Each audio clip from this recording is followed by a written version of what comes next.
कक्षा 6 व 7 की गणित की प्रवाह कार्य पुस्तिका का कार्यपत्रक 8 हल करेंगे। पेज नंबर 11 पर प्रश्न नंबर 1, निम्नलिखित संख्याओं को शब्दों में लिखिए।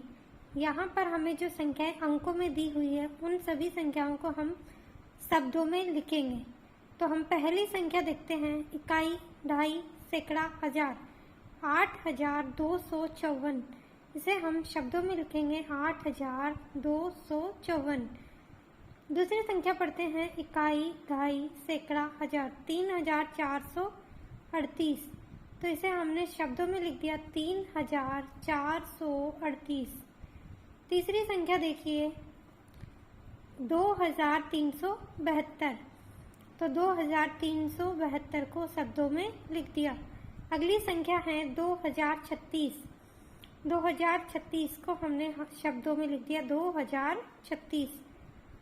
अगली संख्या पांचवी देखते हैं, इकाई, ढाई, सैकड़ा, हजार, 4180। इसे शब्दों में लिखा 4180। इस तरह से हमारे पास जो भी संख्याएं अंकों में दे रखी थी उनको हमने सभी को शब्दों में लिख दिया। प्रश्न नंबर 2 देखते हैं, निम्नलिखित संख्याओं को अंकों में लिखिए। अभी हमने जो अंकों में दी हुई संख्याएं थे उनको शब्दों में लिखा था। अब उसके विपरीत शब्दों में लिखी हुई संख्याओं को हम किस में लिखेंगे? अंकों में। तो पढ़ते हैं 4329। तो यह हमने अंकों में लिख दिया 4329।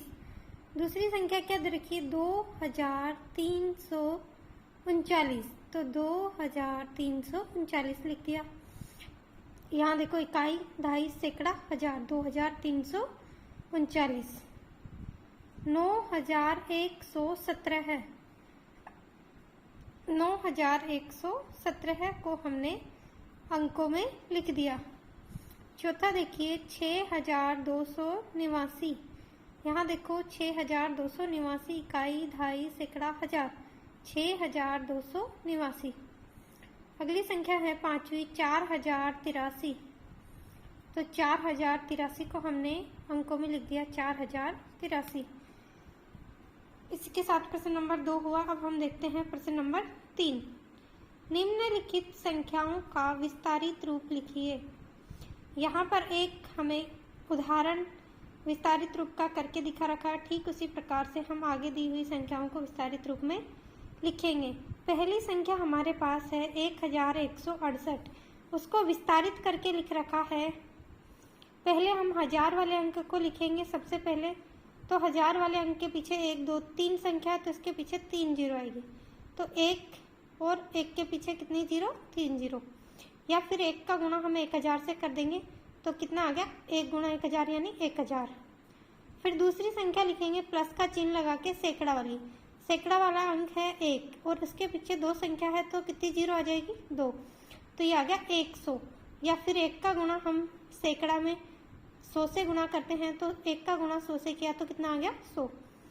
फिर ढाई वाली अंक देखते हैं। ढाई वाला अंक है 6 और इसके पीछे 1 अंक है तो कितनी जीरो आ जाएगी? 1। या फिर ढाई वाली संख्या का गुणा किससे करते हैं? 10 से। तो 6 गुणा 10 यानी 60। फिर इकाई वाला अंक लिखेंगे। तो इकाई वाला अंक है 8 और इसके पीछे कोई संख्या नहीं, इसलिए यहाँ पर केवल 8 आएगा। तो ये 1168 का विस्तारित रूप है 1000 प्लस 100 प्लस 60 प्लस 8। दूसरी संख्या हमें दे रखी है 3254।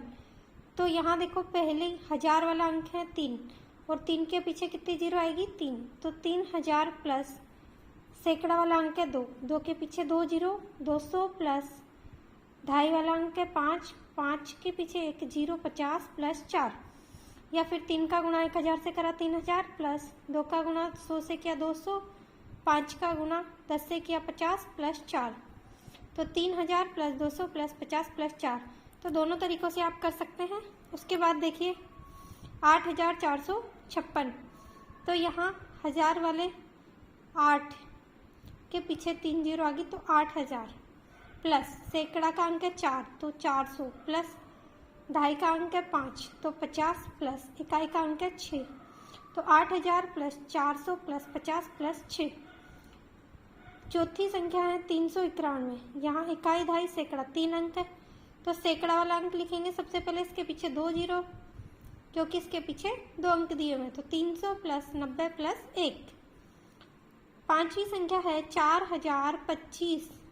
तो यहाँ सबसे पहले 1000 वाला अंक लिखेंगे, 4 का गुणा 1000 से किया तो कितना आ गया 4000। फिर सैकड़ा में 0 है तो यहाँ 0 आ गया, कोई अंक नहीं है इसलिए यहाँ क्या आ गया 0।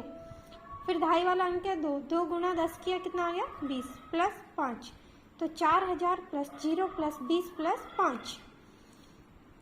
इसके बाद 238। 238 में 2, ये सैकड़ा वाला अंक है तो सैकड़ा वाले अंक का गुणा किससे करेंगे 100 से, तो 2 गुणा 100 यानी 200 प्लस 3 गुणा 10 यानी 30 प्लस 8, तो 200 प्लस 30 प्लस 8, 238 का विस्तारित रूप हो गया।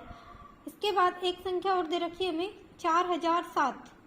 यहाँ देखो 1000 वाला अंक है 4, 4 का गुणा किससे करेंगे 1000 से, तो 4 गुणा 1000 यानी 4000 प्लस सैकड़ा में 0 है तो 0 का 0 आ गया, कोई अंक नहीं है, दहाई के स्थान पर भी कोई अंक नहीं इसलिए 0 आ गया, और इकाई के स्थान पर 7, तो 4007 का विस्तारित रूप हो गया 4000 प्लस 0 प्लस 0 प्लस 7। इस तरह से हमने कार्यपत्रक नंबर 8 पूरा किया।